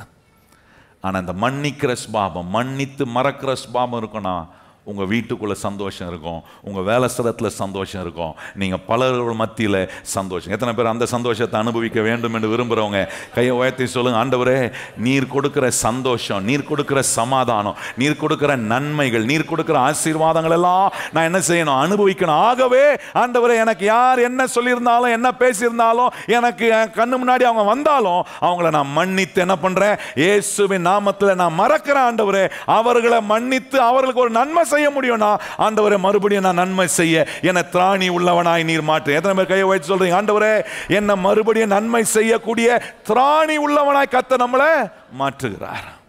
நல்லா கவனிங்க, இந்த ஜெபத்தில் வந்திருக்கிற நீங்க யாராவது யாரையும் ஏமாத்தி இருந்தீங்கன்னா அது சரி செஞ்சுக்கணும். நீங்க ஒருவேளை ஏமாத்தப்பட்டிருந்தா உங்களை ஏமாத்தினவர்களை மன்னிங்க, மறங்க. கர்த்தர் எல்லா நன்மையும் கர்த்தர் நமக்கு கொடுக்க அவர் உண்மை உள்ள தேவனாக இருக்கிறார். இன்னொரு இடத்துல சொல்லியிருக்கு பாருங்க, அங்கே இன்னொரு இடத்துல சொல்றாரு, மார்க் சுவிசேஷம் 14ஆம் அதிகாரம், மனுஷகுமாரனா இயேசுநாதர் செய்து காட்டின பிதாவோடு இருந்த உறவில் அவர் சொன்ன காரியங்கள். மத்தேயு சுவிசேஷம் மார்க் சுவிசேஷம் 14ஆம் அதிகாரம் 36ஆம் வசனம் வாசிங்க. மார்க் 14:36. அப்பா பிதாவே எல்லாம் உம்மாலே கூட. எல்லாம் சொல்லுங்க வாய் திறந்து, அப்பா பிதாவே எல்லாம் உம்மாலே கூடும். இந்த பாத்திரத்தை என்னிலிருந்து எடுத்து போடும். ஆகினாலும் என் சித்தத்தின்படி அல்ல உம்முடைய சித்தத்தின்படியே. இயேசுநாதர் ஜெபம் பண்றாரு பாருங்க, பிதாவே எல்லாம் உம்மாலே கூடும், எல்லாம் உம்மிடத்துல இருக்கு ஆண்டவரே, அதிகாரம் இருக்கு, எல்லாமே இருக்கு உங்ககிட்ட, எல்லா திட்டங்களும் உமக்கிட்ட இருக்கு ஆண்டவரே. ஆனாலும் ஆண்டவரே என் விருப்பம் இல்லை, உம்முடைய சித்தத்தின்படியே ஆக கடவுது. ஏன்னா அவர் எனக்கு போட்டிருக்கிற திட்டத்தில் தான் எல்லா நன்மையும் இருக்குது. கையை உயர்த்தி சொல்லுங்கள், இயேசுநாதர் என்னுடைய பரலோக பிதா எனக்கு போட்டிருக்கிற எல்லா திட்டத்திலும் எனக்கு என்ன இருக்குது? எல்லா நன்மைகள். சொல்லுங்கள் கையை உயர்த்தி, ஆண்டவரே என் வாழ்க்கைக்கான எல்லா திட்டத்தையும் நீர் போட்டிருக்கிறீர், அந்த திட்டத்தில் எல்லா நன்மையும் இருக்குது. இந்த வார்த்தையை 2 வார்த்தையை சொல்லுங்கள், என்னுடைய திட்டத்தை நீர் போட்டிருக்கிறீர், என் வாழ்க்கைக்கான திட்டம் நீர் போடுகிறீர் பரலோக பிதாவே, அந்த திட்டத்துக்கான எல்லா நன்மையும் நீர் எனக்கு கொடுக்கிறவர். அதான் இயேசுநாதர் சொல்றார், ஆயினிலும் என்னுடைய சித்தம் அல்ல, உம்முடைய சித்தத்தின்படியே ஆக கடவுள். இன்னொரு இடத்துல பாருங்க, யோவான் சுவிசேஷம் 10ஆம் அதிகாரம் 29ஆம் வசனம். யோவான் சுவிசேஷம் 10ஆம் அதிகாரம் 29ஆம் வசனம் வாசிங்க. யோவான் 10:29. அவைகளை எனக்கு தந்த என் பிதா எல்லாரிலும் பெரியவராய் இருக்கிறார், அவைகளை என் பிதாவின் கையிலிருந்து பறித்து கொள்ள ஒருவனாலும் கூடாது. நல்லா கவனித்து பாருங்க, நம்முடைய உறவு எப்படிப்பட்டதா இருக்கு? மனுஷகுமாரனா இயேசுநாதர் பிதாவோடு இருக்கிற உறவை காட்டுறார். எல்லாவற்றையும் நீர் கொடுக்கிறவரா இருக்கிறீர், கொடுத்துட்டு உன்னை பண்றீரு, ஒருத்தரும் உம்முடைய கையிலிருந்து என்னை பறித்து கொள்ள முடியாதபடிக்கு எனக்கு பாதுகாக்கிற பரலோக பிதாவா இருக்கு. கையை வைத்து சொல்லுங்க, நம்முடைய பரலோக பிதா எப்படி இருக்கிறாரு? ஒருத்தரும், சொல்லுங்க வாயத்திறந்து, ஒருத்தரும் என்ன அவருடைய கையிலிருந்து என்ன பண்ண முடியாது. அதான் ஆண்டவர் சொல்றார், உன்னை தொடுகிறவன். எத்தனை பேர் நம்புறீங்க அதை இந்த ராத்திரி வேளையில? சொல்லுங்க கையை உயர்த்தி, ஆண்டவரே என்ன அவ்வளவு விளையரப்பட்டவனா, உன்னை தொடுகிறவனை கண்மணியை தொடுகிறது போல கத்தர்ப்பா. அதான் சொல்றாரு, உன்னை ஒருவனும் என்னுடைய கையிலிருந்து பறித்து கொள்ள முடியாது. இதெல்லாம் மனுஷகுமாரனா இயேசுநாதர் பிதாவோடு இருக்கிற உறவை அனுபவிக்கிறத சொல்றாரு. நல்லா கவனித்து பாருங்க, இப்படிப்பட்ட மேலான உறவுகளை நம்முடைய வாழ்க்கையில் அனுபவிப்பதற்காக தான் ஜெபம் பண்ணும் போதெல்லாம் பிதாவே, பரலோக பிதாவே என்று ஜெபம் பண்ணணும். இப்போ பாருங்க, நமக்கு இந்த உறவுனால உண்டாகிற என்ன அனுபவங்கள், அதை தான் இன்னைக்கு நான் சொல்ல விரும்புகிறேன். சுருக்கமாக சில காரியங்களை சொல்லி முடிக்கிறேன். நமக்கும் பிதாவுக்கும் இருக்கிற உறவு. யோவான் 1ஆம் அதிகாரம் 12ஆம் வசனம் பாருங்க. யோவான் 1:12 சொல்லி இருக்கிறது, அவருடைய நாமத்தின் மேல் விசுவாசம் உள்ளவர்களாய் அவரை ஏற்றுக்கொண்டவர்கள் எத்தனை பேரோ அத்தனை பேரிலும் தேவனுடைய பிள்ளைகள் ஆகும்படி அவர்களுக்கு. நல்லா நீங்க, அவரை ஏற்றுக்கொண்ட எத்தனை பேரோ அவர்கள் எல்லாரும் என்ன ஆகுறாங்க? தேவனுடைய பிள்ளை, பரலோக பிதாவினுடைய பிள்ளை. கையை வைத்து சொல்லுங்க, நான் என்னவா இருக்கிறேன்? பரலோக பிதாவினுடைய பிள்ளை. அவர்கிட்ட எந்த இழப்பும் கிடையாது, எந்த நஷ்டமும் கிடையாது, எந்த சரிவும் கிடையாது, எந்த டிக்ரீஸும் கிடையாது. சொல்றாரு, அவரை விசுவாசிக்கிறவர்கள் எல்லாரும் அவருடைய பிள்ளைகள் ஆகும்படி. இன்றைக்கு உங்களை என்னையும் கர்த்தர் என்ன வச்சிருக்காருன்னா அவருடைய பிள்ளையாய் வச்சிருக்கார். கையை உயர்த்தி சொல்லுங்க, நம்ம யாருடைய பிள்ளைங்க? ஏசப்பாவுடைய பிள்ளைங்க. என்னுடைய பரலோக பிதாவுக்கு நான் பிள்ளையா இருக்கிறேன். ஆகவே என்னுடைய வாழ்க்கையில் எதுவுமே நான் இழந்து போக வேண்டியதில்லை. கர்த்தர் சொல்ல, அவருடைய பிள்ளையா இருக்கிறேன்னா you become a great possessor. கையை வைத்து சொல்லுங்க, நான் என்னவா மாறுறேன்? மிகப்பெரிய சுகந்திரவாளியாய், சுகந்தரிக்கிறவனாய் மாறுறேன். கையை வைத்து சொல்லுங்க, நம்ம என்னவா மாறுறோம்? கிரேட் பொசஸரா மாறுறேன். மிகப்பெரிய சுகந்தரிக்கக்கூடிய ஒரு நபரா மாத்துறாரு. ஏன்னா என்ன அவருடைய பிள்ளையா வச்சிருக்கிறாரே. பரலோக பிதாவுக்கு எல்லாமே சொந்தம், அவருக்கு எல்லாவற்றின் மேலும் உரிமை இருக்கு. நம்மளை அவருடைய பிள்ளையா வச்சிருக்கிறார். பாருங்க, ரோமரில் நீங்கள் கவனிச்சிங்கன்னா அங்கே சொல்லியிருக்க 8ஆம் அதிகாரம் 14, 15, 16 வாசித்தீங்கன்னா அங்கே சொல்லியிருக்கிறது, எவர்கள் தேவனுடைய ஆவினால் நடத்தப்படுகிறார்களோ அவர்கள் தேவனுடைய புத்திரராயிருக்கிறார்கள். நம்ம அவருடைய பிள்ளைகளாயிருக்கிறோம். பிதாவுக்கு நம்ம பிள்ளைகளாக இருக்கும்போது அவர் எல்லாவற்றையும் நம்முடைய வாழ்க்கையில் பார்த்து கொள்ளக்கூடிய தேவன். கையை வைத்து சொல்லுங்க, நான் அவருடைய பிள்ளையா இருக்கிறதுனால அவர் எல்லாவற்றையும் பார்த்து கொள்றாரு. நல்ல வாயத்தன்னு சொல்லுங்க, அவர் எல்லாவற்றையும். எத்தனை பேர் அதை நம்புறீங்க? இன்னைக்கு எனக்கு வேண்டியதை அவர் பார்த்துக்குப்பாரு, நாளைக்கு வேண்டியதை அவர் பார்த்துக்குப்பாரு. ஏன்னா அவருக்கு நான் பிள்ளையா இருக்கிறேன். கையை வைத்து சொல்லுங்க, எல்லா வாயை திறந்து, ஆண்டவரே நான் உமக்கு பிள்ளையா இருக்கிறது, நான் நீர் எல்லாவற்றையும் என்ன பண்ணுகிறீர்? பார்த்து கொள்கிறவரை. அதை குறித்த கவலையே வரக்கூடாது நமக்கு. உங்கள் பிள்ளைங்க இருக்கிறான்னு வைங்க, உங்கள் பிள்ளைங்க ஸ்கூலுக்கு போகிறாங்கன்னா ஒவ்வொரு நாளும் ஸ்கூலில் போய் உட்காரவும் உங்கள் பிள்ளைங்க யோசிப்பாங்களா, அப்பா ஃபீஸ் கட்டாரா தெரியலையே, அப்பா ஃபீஸ் கட்டாரா தெரியலையே, அப்பா ஃபீஸ் கட்டாரா தெரியலையே, வருஷம் ஃபுல்லாக யோசிச்சா இருப்பாங்க. அந்த கவலை பிள்ளைங்களுக்கு இருக்கிறதே இல்லை. ஏன்னா அவங்களுக்கு தெரியும் அப்பா பார்த்துக்குப்பாரு. நான் சொல்கிறேன், ஒரு உலக தாப்பனை இவ்வளோ செய்வார்னா, பரலோக தாப்பனை அப்பா அப்பா ஏசப்பா ஏசப்பானா ஒவ்வொரு நாளும் என் தேவைகள்லாம் சந்திப்பார். எத்தனை பேர் நம்புறீங்க? கையை வச்சு சொல்ல. ஒவ்வொரு நாளும் ஆண்டவர் என்ன பண்ணுறார்? என் தேவையெல்லாம் சந்திக்கிறார். அவருடைய பிள்ளைகளாக இருக்கிறோம், அவருடைய பிள்ளையாக இருக்கிறோன்றத யோவான் இன்னும் அற்புதமாக சொல்கிறார் பாருங்க. 1 யோவானில் 3ஆம் அதிகாரம் கவனிச்சு பாருங்க. 1 யோவான் 3ஆம் அதிகாரத்தில் அங்கே இன்னொரு காரியத்தை சொல்கிறாரு. அங்கே அவருடைய பிள்ளைகளாக இருக்கிற நமக்கு தேவன் கொடுக்குற இன்னொரு பெரிய ஆசீர்வாதம் பாருங்க. 1 யோவான் 3ஆம் அதிகாரம் முதல் வசனம் வாசிப்போமா? நம்முடைய தேவனுடைய பிள்ளைகள் என்று அழைக்கப்படுகிறதினாலே பிதாவானவர் நமக்கு பாராட்டின அன்பு எவ்வளவு பெரியது என்று பாருங்கள். உலகம் அவரை அறியாதபடியினால் நம்மையும் அறியவில்லை. நல்லா கவனிங்க. அங்க என்ன சொல்றாரு? நம்முடைய தேவனுடைய, நாம் தேவனுடைய பிள்ளைகள் என்று அழைக்கப்பட்டதினாலே பிதாவானவர் நமக்கு பாராட்டின அன்பு எவ்வளவு பெரியதா, நம்ம அவருடைய பிள்ளைகளா இருக்கிறோம் என்று. என்னைக்கு நான் அவருக்கு பிள்ளையா மாறினோ, இனிமே என் வாழ்க்கை எல்லாமே அவருடைய பேரில், அவருடைய சாயலில், எல்லாம் அவருடைய ரெப்ரசன்டேட்டிவ்ல வரக்கூடிய ஒன்றாக மாறுது. கல்யாணத்தில் கவனிச்சிங்கன்னா பொண்ணு கொடுப்பாங்க பையனுக்கு. பொண்ணு அந்த வீட்டுக்கு போன உடனே பொண்ணு கல்யாணமான பிறகு என்ன ஆயிடுறாங்கன்னா மிஸ்டர் அண்ட் மிஸ்ஸஸாக மாறுறாங்க. அப்படி என்ன ஆயிடுறாங்க? பெண்ணுடைய எல்லா காரியமும் என்ன ஆயிடுதுன்னா புருஷனை சார்ந்து மாறிடுது. அதுதான் கை பிடிச்சி கொடுக்கும்போது, உடன்படிக்கை செய்யும் போது ஒன்று செய்கிறோம். என்ன சொல்கிறோன்னா, இந்த உலக லோக ஆஸ்திகளுக்கு எல்லாம் உன்னையும் உடன் சுதந்திரவாளி ஆக்குகிறேன் என்று இயேசு கிறிஸ்துவின் நாமத்தில் என்ன பண்ணுறேன்? வாக்கு கொடுக்குறேன்னு புருஷன் கையை பிடிச்சி சொல்கிறாரு மனைவிக்கு. சொல்லியிருக்கீங்களா நீங்கள்? உங்களுக்கு அப்படி கல்யாணம் நடந்திருக்கா? நீங்கள் முழிக்கிறதெல்லாம் பார்த்தா என்னமோ சொல்லாத மாதிரியும் என்ன அப்படி சொல்கிறாங்க பாருங்கள். அதை சொல்ல வைப்போம். என்னென்னா, உலக லோக ஆஸ்திகள் எல்லாவற்றுக்கும் உன்னையும் உடன் சுதந்திர வாளி ஆக்குகிறேன். ஒரு கணவன் மனைவின்ற உறவு வரும்போது, ஒரு பெண் ஒரு கணவன் கையை பிடிக்கும்போது என்ன, அந்த பெண்ணுக்கு என்ன ஆகுதுன்னா, கணவனுடையதெல்லாம் அந்த பெண்ணுக்குரியதாய் மாறுது, அந்த பெண்ணுக்குரியதெல்லாம் கணவனுக்குரியதாய் மாறுகிறது. நல்லா கவனிச்சு போறீங்க. அதுதான் காட்டுறாரு. நான் எப்போ அவருக்கு பிள்ளை ஆனனோ எனக்கு என்ன பாக்கியம், என்ன ஸ்லாக்கியம் கிடைக்குதுன்னா, அவருக்குரியதெல்லாம் என்னுடையதாய் மாறுது. கையை சொல்லுங்க, அவருக்குரியதெல்லாம் என்னுடைய. எத்தனை பேரை விசுவாசிக்கிறீங்க? இந்த பரலோக பிதா என்னை அப்படி உரிமை பாராட்டுறாருன்னு நம்புறவங்க கையை உயர்த்தி சொல்லுங்க, ஆண்டவரே உமக்குரியதெல்லாம் என்னுடையதாய் நீர் என்ன பண்ணுகிறீர்? மாற்றுகிறீர். இந்த ஆசீர்வாதத்தை நம்ம ஒவ்வொரு நாள் அனுபவிக்கிறோம் பாருங்க. இந்த உறவுக்குள்ள வரும்போது இதெல்லாம் தான் உண்டாகுது. எனக்கு என்ன உண்டாகுதுன்னா, நான் அவருடைய பிள்ளை, அவருடைய புத்திரராக இருக்கிறேன். இப்போ சொல்றாரு அவருடைய பிள்ளையா இருக்கிற பாக்கியத்தை அங்க சொல்றாரு. இப்போ ரொம்ப முக்கியமானது நம்முடைய பொறுப்பு என்ன? இப்போ நம்மளை பிள்ளை ஆக்கிட்டாரு. யாருக்கா சந்தேகம் இருக்கா? நான் ஏசப்பாவுடைய பிள்ளையான்னு தெரியல அப்படின்னு யாரா இருக்கீங்களா? இங்கே இருக்கிற எத்தனை பேர் சொல்ல முடியும்? நான் நிச்சயமாக ஏசப்பாவுடைய பிள்ளை தான், நான் பரலோக பிதாவுக்கு பிள்ளையா இருக்கிறேன். கையை வச்சு சொல்லுங்க, நான் யாருக்கு பிள்ளையா இருக்கிறேன்?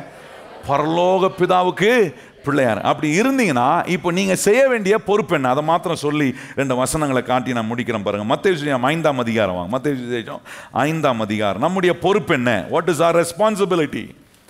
நம்முடைய ரெஸ்பான்சிபிலிட்டி ரொம்ப முக்கியம். கர்த்தர் நம்மளை பிள்ளை ஆக்குறது எதற்காக? இஷ்டம் போல வாழ்றதுக்கு இல்லை. அந்த தகப்பனுடைய அந்த ரெஸ்பான்சிபிலிட்டியை நம்ம பொறுப்பெடுத்து செய்வதற்காக நம்மளை அவருடைய பிள்ளையாக ஆண்டவர் மாற்றுறார். மத்தேயு 5ஆம் அதிகாரம் நீங்கள் கவனிச்சு பாருங்கள். 44ஆம் வசனத்தில் கவனிச்சிங்கன்னா அங்கே சொல்லியிருக்கு. வாசிப்போமா? இதான் நம்முடைய ரெஸ்பான்சிபிலிட்டி. தகப்பனுடைய பிள்ளையாக நம்ம இருப்போம்னா, பரலோக தகப்பனுக்கு நம்ம பிள்ளைகளாக இருக்கிறோன்னா, நம்ம செய்ய வேண்டிய நம்முடைய உத்தரவாதம், நம்முடைய ரெஸ்பான்சிபிலிட்டி, பொறுப்புகள். 44ஆம் வசனம் வாசிப்போம். நான் உங்களுக்கு சொல்லுகிறேன், உங்கள் சத்துருக்களை. எப்படி இந்த பொறுப்பு எப்படி இருக்கு? ஹலோ, இந்த பொறுப்பு பிடிச்சிருக்கா? என்ன பாஸ்டர் இதெல்லாம் ஒரு பொறுப்புன்றீங்க? இது ஒரு சரியான வெறுப்பாகுதே என்ன கேட்கும் போதே. எப்படி இருக்கு? ஆனால் ஆண்டவர் சொல்றார், நீ எனக்கு பிள்ளையா இருப்பனா, அங்கே சொல்றார், நான் உங்களுக்கு சொல்லுகிறேன். என் பிள்ளையா இருப்பனா நான் உனக்கு சொல்றேன், நீ என்னவா இருக்கணும் அப்படின்னு சொல்றாரு. அங்கே சொல்றாரு, உங்கள் சத்துருக்களை சிநேகிங்கள், உங்களை சபிக்கிறவர்களை. ரொம்ப கஷ்டம், ரொம்ப கஷ்டம். ஆசீர்வதிக்கிறவங்களே ஆசீர்வதிக்கிறதே கஷ்டமாகுது. நல்லா இருப்ப அப்படின்னு சொல்கிறவங்களுக்கு திருப்பி என்னைக்கா நீ நல்லா இருப்பேன்னு சொல்லிடுறீங்களா? சொல்ல அதுக்கே வரமாட்டுது. ஆனால் இங்கே சொல்கிறார், சபிக்கிறவர்கள் என்ன பண்ணணுமா? சபிக்கிறவர்களை சபிக்கணும்னு சொன்னால் என்ன மிஞ்சிக்க ஆளே கிடையாது. என்ன மண்ணை வாரி போடுறது என்ன, அப்புறம் என்னத்தை என்னெல்லாம் வாரி போடணுமோ எல்லாத்தையும் சேர்த்து ஏன்னா வாரி போடுறதுல நம்மளாம் வாயில் போடுவோம் பாருங்க, வாரி வாரி. அங்கே சொல்கிறாரு, உன் சத்துருக்களை சிநேகிங்கள், உங்களை சபிக்கிறவர்களை ஆசீர்வதிங்கள், உங்களை பகைக்கிறவர்களுக்கு. ஐயோ இதெல்லாம் முடியாதுப்பா, நான் உங்க பிள்ளையவே இருக்க விரும்பல. இப்படி தெரிஞ்சிருந்தா நான் உங்க பிள்ளைன்னு சொல்லியிருக்கவே மாட்டேனே. ஃபினிஷிங் அப்போ ஒரு ஷாக்கிங்கோட அனுப்புறாரு நமக்கு. ஜெபம் முடியும் நேரத்தில் இவ்வளோ நேரம் நல்லா தான் போயிடுச்சு, நல்லா சொன்னார், நல்ல ஒரு உறவெல்லாம் காட்டினார். கடைசியில் நம்ம ரெஸ்பான்சிபிலிட்டி இடிக்குது எங்கேயோ. சொல்கிற சத்துருக்களை ஸ்நேகிக்கணும். நாளைக்கு ஆஃபீஸ் போகும்போது உங்கள் சத்துரு வருவான். சத்துருவை பார்த்ததுக்கு எப்படி போயிருப்பான்? அவன் வரானா கொஞ்சம் திருப்பிக்கிட்டு அவனை பார்த்துட்டு ஒரு முறைச்சி, நாளைக்கு நீங்கள் போனீங்கன்னா போனோம், நான் இப்போ பரலோக பிதாவுக்கு பிள்ளையாக இருக்கிறேன். சத்துருவை பார்த்து என்ன பண்ணணும்? ஸ்நேகிக்கணும். அப்படி சரிங்க. அவன் பாப்பான், என்ன இன்னைக்கு இன்னும் லூஸ் ஆகிட்டானா இவன், திடீர்னு சிரிக்கிறான், இவ்வளோ நேரம் முறைச்சான். அவனுக்கு தெரியும், நான் 21 நாள் ஜெபத்துக்கு போகிறேன்ப்பா, கர்த்தர் என்னோட பேசுகிறாரு, நான் பரலோக பிதாவுக்கு என்னவா இருக்கிறேன். ஸ்நேகிங்க. சத்துருக்களை நேசிக்கிறது கஷ்டம், ஆனால் இயேசு செஞ்சு காட்டினாரே, பரலோக பிதா செஞ்சாரே. வேதம் சொல்லுகிறது, நாம் சத்துருக்களாய் இருக்கும் போதே அவர் நம்மேல் அன்பு கூர்ந்தார் என்று ரோமர் 5ஆம் அதிகாரம் சொல்லி, நாம் பாவிகளாய் இருக்கும் போது, நாம் சத்துருக்களாய் இருக்கும் போது, நம்ம தேவனுக்கு விரோதமானவர்களாய் இருக்கும் போதே, ஆண்டவர் சொல்ல, இவங்களாம் எனக்கு விரோதமானவங்க, இவங்களாம் எனக்கு சத்துரு, நான் இவங்களுக்காக என்ன செய்ய முடியும், நான் இவங்க பக்கம் வரமாட்டேன் அப்படின்னு சொல்லி போகல. ஆண்டவர் நம்ம பாவிகள்னு தெரியும், நம்ம சத்துருன்னு தெரியும், நம்ம தேவனுக்கு விரோதமாக இருக்கிறோன்றது தெரியும், ஆனாலும் நம்மளை நேசிச்சாரே. அதான் ஆண்டவர் சொல்ல, நீ என் பிள்ளையா இருந்தா கண்டிப்பாக நீ என்ன செய்யணும்? சத்துருக்களை ஸ்நேகிக்கணும். எப்படி ஸ்நேகிக்கிறது? நாளைக்கு ஆஃபீஸுக்கு போகும்போது என்ன பண்ணணும்? ஒரு டிஃபன் எடுத்துன்னு போகிறதுக்கு பதிலாக 2 டிஃபன் எடுத்துன்னு போகணும். சொல்ல புரியுதா? நல்லா உங்களுக்கு எது பெஸ்ட்டாக சமைப்பீங்களோ அதை சமைங்க. காலைல எழுந்துச்சு வேலைக்கு போகிறதுக்கு முன்னாடி பெஸ்ட்டானதை சமைச்சு, நீங்கள் பெஸ்ட்டாக சமைக்கிறதுல மீன் குழம்பு ஸ்பெஷலிஸ்ட்டா இல்லை மாட்டன் ஸ்பெஷலிஸ்ட்டா, எதில் ஸ்பெஷலிஸ்ட்டா அந்த ஸ்பெஷலிஸ்டான ஐட்டத்தை நல்லா சமைங்க. உங்கள் வீட்டில் பாராட்டியிருப்பாங்க பார்த்தீங்களா, என்ன சூப்பர் ஐட்டம், இந்த ஐட்டம் தான் எங்கள் அம்மா செய்கிற மாதிரி வராது அப்படின்னு வாங்க பாருங்கள். அந்த ஐட்டம் அதை செஞ்சு என்ன பண்ணுங்கள், நாளைக்கு 2 பொட்டலமாக எடுத்துன்னு போங்க, 2 டிஃபன் பாக்ஸ் எடுத்துன்னு போங்க. நீங்கள் போய் உட்காரும்போது உங்கள் சத்துரு உங்கள் எதிர்க்க உட்காந்துருப்பான். நீங்கள் திறந்த உடனே வாசனை அவன் பார்க்க மாட்டான், ஆனால் அந்த வாசனை அப்படியே மூக்கு வழியாக இழுக்கும் பாருங்க. இழுத்துட்டு அவன் அப்படியே பார்ப்பான், யார் வச்சிருக்கிறா டிஃபனுன்னு முன்னாடி பார்ப்பான். நீங்கள் உட்காந்துருப்பீங்க, நீங்கள் பாருங்க, வேணுமான்னு கேளுங்க, கொடுங்க, அன்பு உண்டாகும். அந்த சத்துரு உங்களுக்கு சிநேகிதனாய் மாற கர்த்தர் உங்களுக்கு உதவி செய்ய. எவன் உங்களுக்கு குழினோன்றானோ அவனே நீங்கள் ஏறி மேலே வரும்படி கர்த்தர் அந்த நபரை உங்களுக்கு ஆசீர்வாதமாக பயன்படுத்த அவர் வல்லவராக. எத்தனை பேர் விசுவாசிக்கிறீங்க? இதை பரலோக பிதா செய்ய வல்லவராக இருக்கிறார். சொல்றாரு, உன் சத்துருக்களை நீங்க சிநேகிங்க. அப்புறம் சொல்றாரு, என்ன சொல்றாரு? என்ன, உன்னை சபிக்கிறவர்களை ஆசீர்வதிங்க, உங்களை பகைக்கிறவர்களுக்கு நன்மை செய்யுங்க, உங்களை நிந்திக்கிறவர்களுக்காகவும் உங்களை துன்பப்படுத்துகிறவர்களுக்காகவும் ஜெபம் பண்ணுங்க. அவங்களுக்காக ஜெபம் பண்ணுங்க. ஜெபம் பண்ணும்போது சாபம்லாம் விடக்கூடாது. சிலர்லாம் சாப ஸ்பெஷலிஸ்ட் இருப்பாங்க, ப்ரேயர்லே சாப ஸ்பெஷலிஸ்ட். இவங்ககிட்ட போனால் மந்திரக்கட்டெலாம் தேவையில்லை, ஜெபத்திலே நிறைய மந்திரக்கட்டு வச்சு ஜெபத்திலே நிறைய மந்திரக்கட்டு. ஆண்டவரே அவனை கட்டும், ஆண்டவரே எதுக்கு?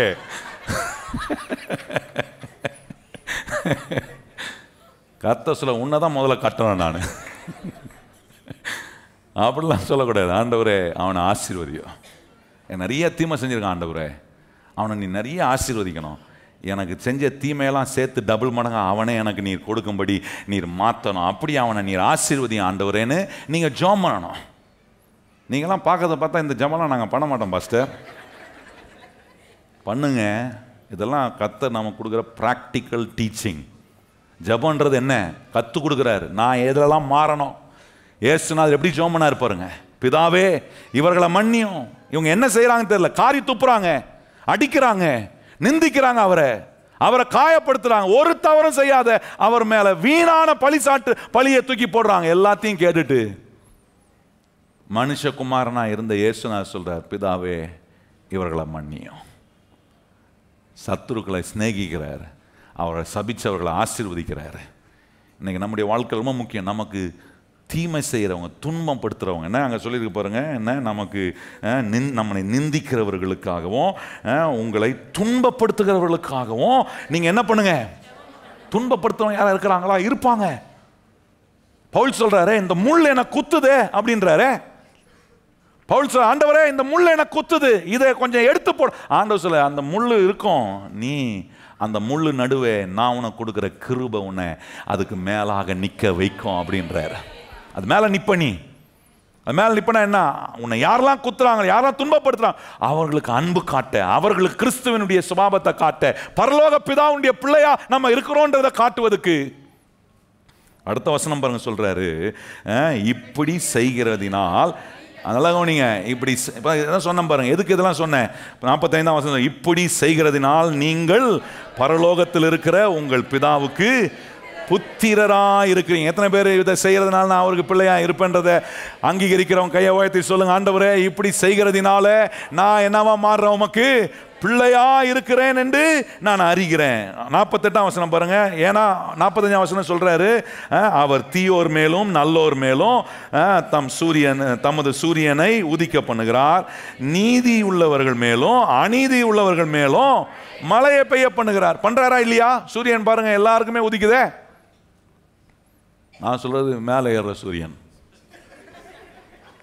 சரிங்களா? சூரியன் என்ன பண்ணுது? எல்லார் மேலேயும் உதிக்குது. நல்லோர் மேலேயும் உதிக்குது, தீயோர் மேலே. மழை என்ன பண்ணுது?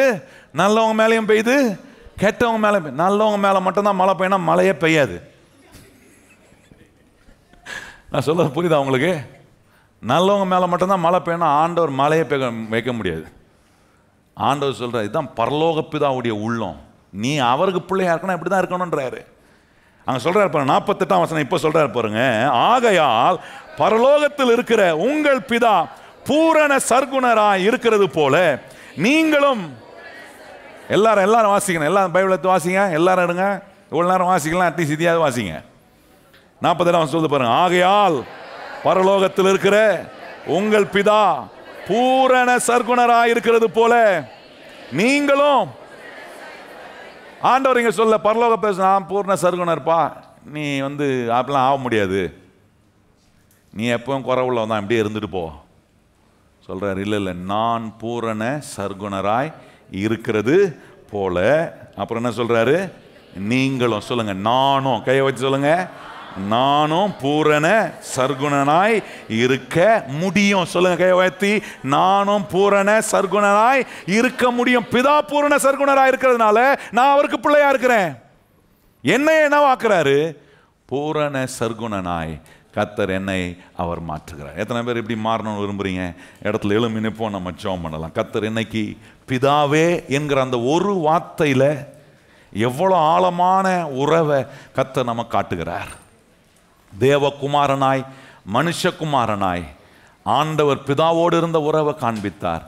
இன்றைக்கு நீங்கள் அவரோடு இருக்கிற உறவு உங்களை அவருடைய பிள்ளையா மாற்றிருக்கு. பிள்ளையா மாறி உங்களுடைய பொறுப்பு என்ன, உங்களுடைய ரெஸ்பான்சிபிலிட்டி என்ன என்பதை ஆண்டவர் சொல்லி. எத்தனை பேர் கையை உயர்த்தி சொல்றீங்க, ஆண்டவரே நான் உம்மை போல, ஆண்டவரே உம்முடைய பிள்ளைய போல நான் மாற என ஒப்பு கொடுக்குறேன். சொல்லுங்க வாயை திறந்து. இதெல்லாம் ஆசீர்வாதங்க. இன்னைக்கு கேட்ட எத்தனை ஆசீர்வாதமான செயல்களை உங்கள் ஸ்மாபங்களில் இதை நீங்கள் அப்ளை பண்ணி பாருங்க. நான் சொல்றேன், இது வரைக்கும் நடக்காத பல நன்மைகளை கர்த்தர் உங்களுக்கு செய்ய அவர் வல்லவராக இருக்கிறார். ஏன்னா பரலோக பிதா வானத்துக்கும் பூமிக்கும் அவர் சொந்தக்காரராக இருக்கிறார். கையை வைத்து சொல்லுங்க, ஆண்டவரே நான் ஆராதிக்கிறேன் பரலோக பிதா வானத்துக்கும் பூமிக்கும் சொந்தக்காரராக இருக்கிறதினாலே ஏசப்பா நீங்க என்ன கைவிடவே மாட்டீங்க. ஓ thank you Jesus, thank you Jesus, thank you Jesus, thank you Jesus. Hallelujah, hallelujah. அப்பா பிதாவே அன்பான தேவா அருமை இரட்சகரே ஆவியானவரே. எல்லாரும் எங்கள் அப்பா பிதாவே, அப்பா பிதாவே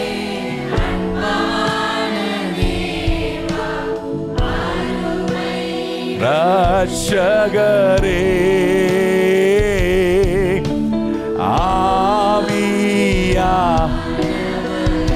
எங்கோ நான் வாழ்ந்தேன், எங்கோ நான் வாழ்ந்தேன், அறியாமல் அலைந்தேன், என் நேசத் தேடி வந்தீ. சொல்லுங்க கையை உயர்த்தி. எங்கோ எங்கோ நான் வாழ்ந்தேன், அறியாமல் அலைந்தேன், என் நேசத் தேடி வந்தீ. நெஞ்சார அணைத்து, நெஞ்சார அணைத்து, முத்தங்க கொடுத்து, நீழலாய் மாறிவிட்டீ. என்னை நெஞ்சார நெஞ்சார அணைத்து, முத்தங்கள் கொடுத்து, நீழலாய் மாறிவிட்டீ. நன்றி உமக்கு நன்றி ஐயா, நன்றி உமக்கு நன்றி. எங்கள் அப்பா பிதாவே அன்பான தேவா அருமை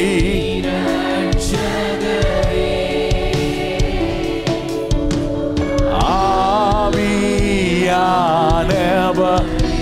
கடைசி எங்கள் அப்பா பிதாவே, அப்பா பிதாவே அன்பான தேவா அருமை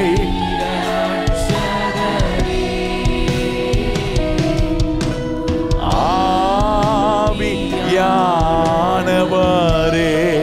கரம் தட்டி இந்த அப்பா பிதாவுக்கு நன்றி சொல்லுவோம். ஏசப்பா உமக்கு நன்றி நன்றி நன்றி நன்றி. ஓ உமக்கு ஸ்தோத்திரம் ஸ்தோத்திரம் ஆண்டவரே, ஸ்தோத்திரம் ஆண்டவரே. இன்னைக்கு இந்த நம்பிக்கையோட போங்க. எனக்கு ஒரு பரலோக பிதா இருக்கிறார், அவருக்கு நான் பிள்ளையா இருக்கிறேன். இந்த பரலோக பிதா எனக்கு ஒருபோதும் எந்த குறையும் வைக்க மாட்டார்.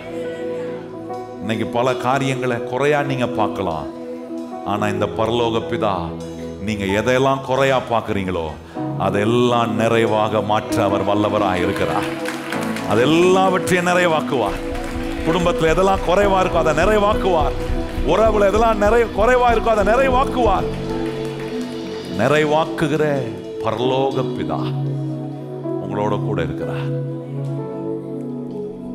மாறாத காரியங்களை நினைச்சு கலங்குற உங்களுக்கு கர்த்தர் இன்னைக்கு சொல்ற ஒரு வார்த்தை, பரலோக பிதாவுக்கு முன்பாக எதுவுமே மாறாம இருக்க முடியவே முடியாது. அவர் எல்லாவற்றையும் உங்களுக்காக புதிதாக்குறவர். சகலத்தையும் புதிதாக்குவார், சகலத்தையும் புதிதாக்குவார். பாப்பீங்க இந்த நாட்கள்ல கர்த்தர் உங்களுக்கு ஒவ்வொரு காரியத்தையும் புதிதாக்குறத பாப்பீங்க. ஏன்னா இப்போ பரலோக பிதாவோடு இருக்கிற உறவு, அந்த உறவுனால நமக்கு உள்ள உண்டாகிற மாற்றங்கள், நமக்குள்ள அந்த பொறுப்பை உணர்ந்து அவருடைய பிள்ளையாய் நாம் வாழ ஆரம்பிக்கும் போது ஆச்சரியமான ஆசீர்வாதமான முன்னேற்றங்களையும் கர்த்தர் நம்முடைய வாழ்க்கையில் எங்கெங்கெல்லாம் வெறுமை இருக்கோ அங்கெங்கெல்லாம் கர்த்தர் தம்முடைய நிரப்பும் வல்லமையை நிரம்பி வழியே செய்ய அவர் வல்லமை உள்ள தேவனாய் உங்களோடு கூட இருப்பார், உங்களோடு கூட இருப்பார். எங்க பரலோக பிதாவே, உம்முடைய குமாரனாகிய இயேசு கிறிஸ்துவை எங்களுக்கு கொடுத்து இன்றைக்கு பரிசுத்த ஆவியானவர் இந்த இடத்தை ஆளுகை செய்து இங்க வந்து எங்க உள்ளங்களுக்குள்ள நீர் இன்றைக்கு இந்த ஜெப வேளையில நீர் எப்படி ஜெபித்தீரோ அந்த விதமாகவே நாங்களும் உம்மை நோக்கி ஜெபிக்க எப்படி ஜெபிக்க வேண்டும் என்று எங்களுக்கு கற்றுக் கொடுத்திருக்கிறீர். எங்க பரலோக பிதா நாங்க இப்ப இருக்கிறத காட்டிலும் ஆண்டவர் 1000 மடங்கு அதிகமா ஆசீர்வதிக்க நீர் எங்களை வல்லமை உள்ள தேவனா இருக்கிறதுக்காக ஸ்தோத்திரம். நிச்சயமாய் நீர் ஆண்டவரே எங்களை ஆசீர்வதிப்பீர், எங்களை உயர்த்துவீர், எங்களை பலப்படுத்துவீர். சத்துருவுக்கு நடுவே எங்களை பலத்திருக்கும்படி பண்ணுகிற தேவனாய். எத்தனை பேர் விசுவாசிக்கிறீங்க? எங்கெல்லாம் உங்களை சத்துருக்கு முன்பாக கர்த்தர் கொண்டு போய் நிக்க வைக்கிறாரோ அங்க பலத்திருக்கும்படி கர்த்தர் காட்டுவார். அப்படி ஒருவனும் முன்னை என் கையிலிருந்து பறித்து கொள்ளவே முடியாது. இந்த வார்த்தையெல்லாம் நாங்க ஒவ்வொரு நாளும் எங்க வாழ்க்கையில் அனுபவிக்க, இப்படி நாங்க உம்மோடு ஜெபித்து உம்முடைய உறவை ருசி பார்க்க கிருபை செய்யும். சமாதானத்தோட அனுப்பும். எல்லா கன மகிமை துதி உமக்கே தருகிறோம். ஏற்றுக்கொள்ளும். இயேசு கிறிஸ்துவின் அன்புள்ள நாமத்தில் வேண்டி ஜெபம் செய்கிறோம் எங்கள் பரிசுத்தம் உள்ள நல்ல பிதாவே, ஆமென். இப்பொழுது நம்முடைய கர்த்தராகிய இயேசு கிறிஸ்துவினுடைய கிருபையும் பிதாவாகிய தேவனுடைய அன்பும் பரிசுத்த ஆவியானவருடைய அந்யோன்ய ஐக்கியமும் இன்றும் என்றும் சதா காலங்களும் நம் அனைவருடன் நிலைத்திருப்பதாக. எல்லாரும் இணைந்து சொல்லுவோம். என் ஆத்துமாவே கர்த்தரை ஸ்தோத்திரி, என் முழு உள்ளமே பரிசுத்த நாமத்தை ஸ்தோத்திரி.